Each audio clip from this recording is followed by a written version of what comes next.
Good day. I'm Roberta Winters, President of the League of Women Voters of Radnor Township. And as you know, the League of Women Voters has been advocating for good government for decades. And during this time, reapportionment, redistricting, or what we call gerrymandering, has been on our agenda.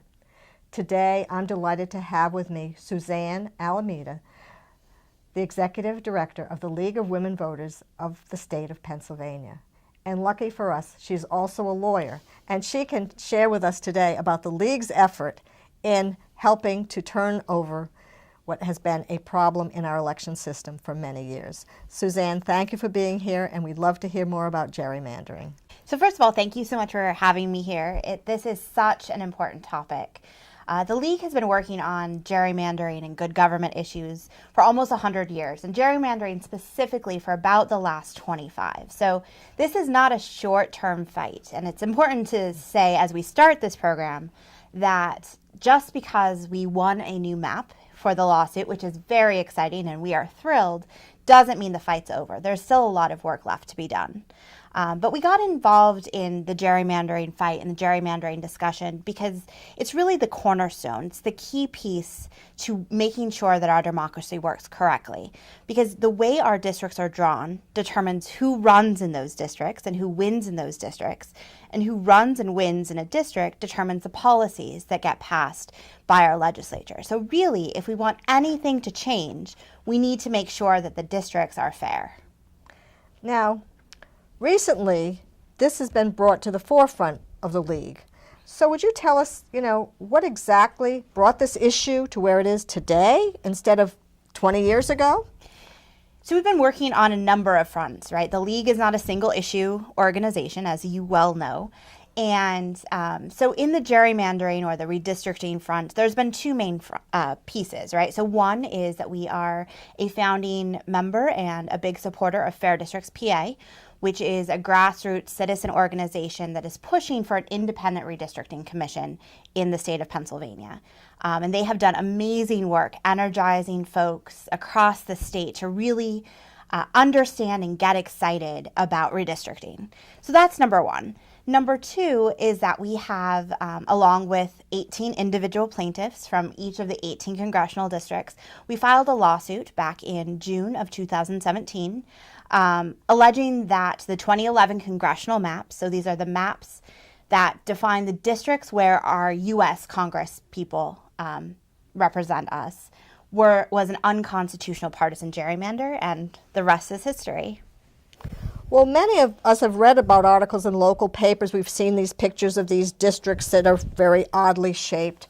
And, just where in Pennsylvania are we at this moment in time? And again, this moment in time is the end of February of 2018. Just where are we in this advocacy? So as of today, we have a new congressional map. The Supreme Court of Pennsylvania, a couple weeks ago on President's Day actually, issued a new map that is called the Remedial Map. So it's the fixed map that has new districts for all 18 congressional districts. At this moment, that is the map where congressional candidates are currently in the process of collecting petitions and where voters will vote. And so right now, under these new districts, people are putting their names in to run. Absolutely. So the petition collection period where potential candidates go out and get signatures in order to be on the ballot started yesterday and will run until the end of March for those particular candidates. It's important for voters to know that very little for them will change through this process, right? The only thing that changes is the shape of the district and possibly the candidates on the ballot. For the voter, your polling place stays the same, the rules for voting stay the same, and your responsibility to research the candidates and issues on your ballot stay the same. So only your district number and the shape of your district is what changes. Well, suppose people don't know where to vote and they're not sure about, how to register if they are registered, because in primaries, in Pennsylvania we have a closed system and only those of major parties have you vote in their primaries unless there's a special ballot question or something special. So where do people go to get information about the candidates and how to vote? So the best place, once the candidates guide is up, is vote411.org. It is a statewide online voters guide where the League of Women Voters asks candidates from across the state to put their own information in. So you're getting information straight from the candidates. You can also check your registration and do other, get more information about voting there. I'd also encourage you to go to the Department of State's website, which is votespa.com. And there you can register to vote online, you can check your registration, you can change your address, you can find information about your polling place, and there's a lot of frequently asked questions up there as well. I think there's things up there about absentee ballots too. Absolutely. Because sometimes people are away when it comes election time. Now I'm going to go back and ask you another question because I think there will be some things changing. I know they'll have candidates there, but a lot of the candidates who used to be in one district may be now in another district. And we also have lots of incumbents in Pennsylvania who have decided not to run this year. So if you're looking for, who your representative is today, those people might not be on your ballot, but there will be a representative for you to vote for. Am I correct? Absolutely. That's exactly correct. Okay. Now, do you think there'll be any next steps? I know I hear these things every day on the radio or on the TV, and they say, well, this could happen, and that could happen, and this could happen. What do you think? So this is certainly ongoing. Republican leadership have filed 2 challenges, one in the Middle District of Pennsylvania, which is a federal district court, and one in the Supreme Court of the United States. Those are pending. We don't know what's going to happen in either of those, and we know that both of those courts are moving forward with the process of evaluating the challenges to the current map.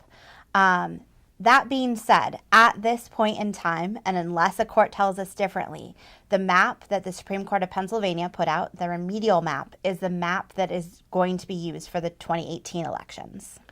Now, do you think the map is a better map? It is absolutely a better map by almost every measure. And it's important to say that this isn't about Democrats or Republicans, right? The League is nonpartisan. We don't support or endorse candidates. Absolutely. But I think that there's been a lot of talk about kind of partisan balance, and this is a good map for the Democrats and a bad map for the Republicans, or vice versa. And it's not about that, right? It's about fairness. And one of the things that the Pennsylvania Supreme Court said in their opinion is that every Pennsylvanian has an equal right to elect the candidate of their choice. That doesn't mean the person that you want gets into office. It means you have the equal chance as everybody else, regardless of party. And so, while there are changes, or likely to be changes to the partisan balance, the fact that the new map is more compact, the districts are more contiguous, which means that they fit together better. They're less like goofy kicking Donald. We're seeing a much better map by almost every measure. And the state Supreme Court decided this based on our Constitution. Yes. What was it in our Constitution that made this work where other states couldn't do it using their Constitution? Well, so this is actually the first time that a state has tried to sue solely under state law. Up until this point. So the League was like precedent here. We are setting precedent. Wow. We are breaking new ground. And hopefully this is going to be a roadmap for other states. So the Pennsylvania Constitution has broader protections for voters than the federal Constitution. One of those broader protections is the Free and Equal Elections Clause, which doesn't exist in the United States Constitution. But there are other states that have similar clauses, right? So because the decision was based on an analysis of that clause, we think that this is probably, fingers crossed, going to kind of give other states and groups in other states an ability to challenge gerrymandered maps in a really effective way. Because the gerrymandered maps were done on a partisan basis to basically protect incumbents in many cases, so that they didn't always take into account like where township lines were drawn or where county lines were drawn. And I think it's gotten to be more sophisticated with computers now because they can figure out exactly who's registered how and where they vote, and then they draw the lines to protect, as you say, the incumbents of their choice. Right, right. And we know that gerrymandering's been around forever. Oh, yeah, it's nothing forever new. And ever. But what has made it so much worse is that technology and the ability to draw very precise lines to capture or exclude groups of voters in a way that just wasn't possible years ago. And at the same time, the same technology is helping us to remediate it. Yes, absolutely. We have, social science has developed quite significantly in the last several years, and there are now a number of measures that political scientists use to, on a numerical basis, a mathematical basis, way over my pay grade, to actually look at the way maps are drawn and give you measures of how compact, contiguous, and proportional they are. So in a way, we're very fortunate to be living in today's world because we couldn't have done this 25 years ago with the same degree of specificity. Absolutely. That's absolutely true. So we're not sure what the next steps will be and whether the federal levels will uphold or deny the rights that have been established under the Pennsylvania Supreme Court for their remediated map. That's correct. So the next steps are up to the federal courts and whether they will deny or accept them. And if they don't deny them, we will have the new maps in effect for the November election. Right. Absolutely. And actually in the primary because we have to vote for the candidates. The remedial map is currently in effect unless something changes. And you mentioned next steps, and I want to be very clear that this lawsuit was exciting and groundbreaking, but it just changed this specific map. And if anything, it has really shown quite the spotlight on what happens when politicians draw our maps, right? We have seen this nasty political partisan fighting between both parties, between the executive branch, and even, going into the court. And so it's important that we remember that while we're fixing this map, and that's exciting, we need to actually fix the process as well. And I think the League is working on trying to develop a better process as well. Absolutely. Because we believe this independent commission, like they have in some other states, might help us as well. And so if you had a magic wand, what would you do to make it fairer for every voter and to help every vote count? So I think that the biggest thing in Pennsylvania is to move the partisan politics out of redistricting, right? So that means instituting an independent redistricting commission made up of individuals from both major parties plus third party or unaffiliated voters with rules about who can be a member so we don't have spouses of politicians or registered lobbyists or party officials. And that includes some transparency measures to make sure that the public, the voters, have a say and are aware of what's happening through the process of redistricting. Well, I'm glad that we've been working on a good cause and hopefully have a good outcome. And I don't know if you realize, but the Radnor League of Women Voters have also looked at how our ward lines were drawn in our own district. And we've realized that there were some party politics going on as well, even in a small community like Radnor. So gerrymandering is not specific to the state or to the national level. And so we have made recommendations to our commissioners as to some things that they might do differently. And so we're hopeful that when they review our recommendations, we might also help reduce the chance of partisan politics playing a role in how we elect even local commissioners here in Radnor. Now, we realize this is a slow-moving process, but we want to make sure every vote counts and everyone feels that they can trust that their elected officials have been duly elected. Absolutely. And I hope all of you have learned a little bit more about gerrymandering today and the role of the League of Women Voters in making a difference.